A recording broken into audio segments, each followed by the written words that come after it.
tip. Whoa!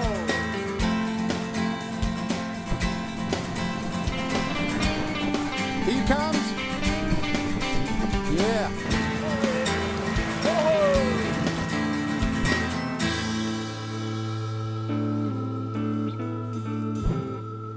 Isn't it funny how a day pans out?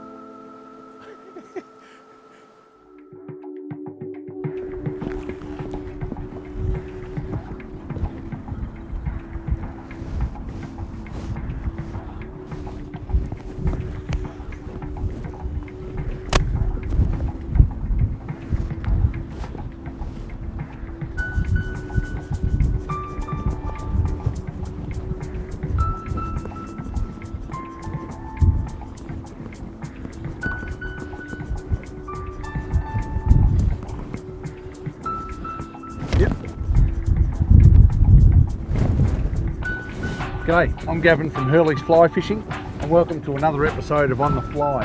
Today we're in magnificent Lake Wendouree, right in the heart of Ballarat. It's an incredible lake in itself and an incredible fishery, literally surrounded by houses, and there's a rowing centre right over there where they had the 1956 Olympics. I can't actually remember who won that, but still. What we've got here, it was dry probably about half a dozen years ago. They've filled it up a bit with better water flows and things like that and stocked it really well. What we've got here, we're using a couple of flies. I've got a 10-foot 6-weight glide. The 10-footer is ideal for lake fishing, exactly like what we're doing here. We've got a couple of different flies on there. I'll show you those when I get them in a little bit closer. But there's plenty of browns and rainbows in this lovely lake, and it's ideal for like oh, there's got a bit of a jump on there. Ideal for floating with the wind there, and just working those flies in before we hit into these reeds. She can be a little bit cold at times. We're in the start of December and it's a little bit chilly at the moment, but trout, they really don't care because they like the cold and they're wet anyway, so they don't mind if it rains. So we've got an intermediate line which will sink at about 2 inches a second. Just get it down below the surface and allow it to really hang in that strike zone for a lot longer.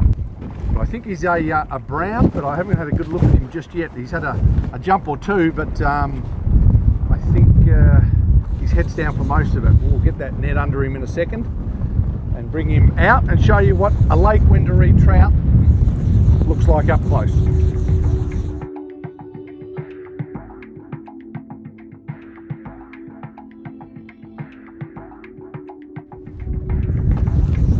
Can fish a little bit heavier with tippets as well. When you get an environment like this, there's a little bit of chop in the water, you can fish quite heavy. I'm using 9.5 at the moment, and that seems to be doing the trick just here because you can get away with it. We're not seeing the tippet, particularly with some bigger flies as well. So we'll imitate like a little mud eye or a damsel, which tends to work really well in lake systems like this, where the weed beds really harbour a lot of insects. It's not coming to the surface, but there's no panic. We've got all day. It's taken a while to get one to take the fly, so we've got all day before we need to get him in the net. So it's just about constant pressure and holding that rod up, and we'll get him to the surface. There's no point with the net, you know, duck diving to try and get him. We want him up near the surface so we can slip that net underneath him and safely get him on board. Oh, perfect. And we've got a nice, lovely brown from Lake Wendouree, and absolute stunning, absolute stunning. And that's just, he's fit as buggery. That's incredible, the depth on there, and you can see like how wide he is along that back there. And that's just from being in an environment where there's lots of food, and he's certainly been gorging himself. So that's a good healthy fishery. I like that. Close enough to 5 pound, which is, I'll accept that, not bad for Victoria and Ballarat, an hour and a half out of Melbourne. So he's a terrific fish there, lovely brown trout, and you certainly can keep them here, and I'm sure they'd be good eating as well. But like with all the fish we catch, I like to put them all back.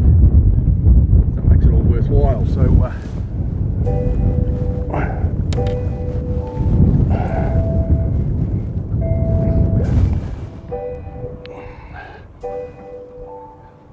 about good to go. There he goes. Little flick and he's gone. And he'll go back into that weed in a second. Now it always pays when you are going to release your fish to keep an eye on him. And he probably needed a little bit more reviving than what we first thought. And he turned up, but you just got to just watch where you let them go and just see, make sure they're upright.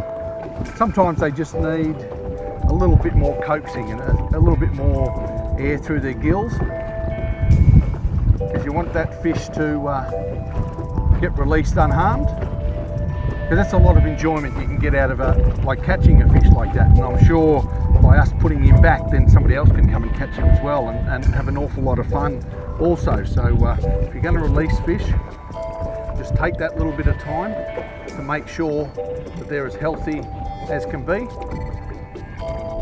and somebody else can come and catch him as well. When he's ready, like he'll swim out of that net, like he looks almost good to go now. And off he goes. Much better. You feel a little bit happier with yourself too if you can make sure that you're releasing them in really good condition, that somebody else can come and get him. She's been pretty hard, been a bit cold, a bit windy and a bit blustery, and we've been casting, picking up a bit of weed, and you get a bit despondent at times, and then you get a fish like that, 5-pounder in Lake Wendouree, and you go, that's why you go fly fishing. Makes it all worthwhile, all worthwhile. Now this is one very lucky damselfly that has been in that trout's mouth, and he's just got out, so he's pretty very lucky. What we're using to imitate like the damsel is like the same sort of green with the eyes and a little bit of a waggly tail, and that Magoo variant as well is very similar. That will have, as you can imagine, when he swims, it's going to wiggle his tail in movement, which will imitate those. Some of the other food source that they're eating as well is what they call like a little snail, and they live on the reeds and that as well. So the food's very plentiful in a lake like Wendouree, as like in a few of the other lakes, which are quite shallow as well. So great food source for these fish, which is why they grow so big so quickly.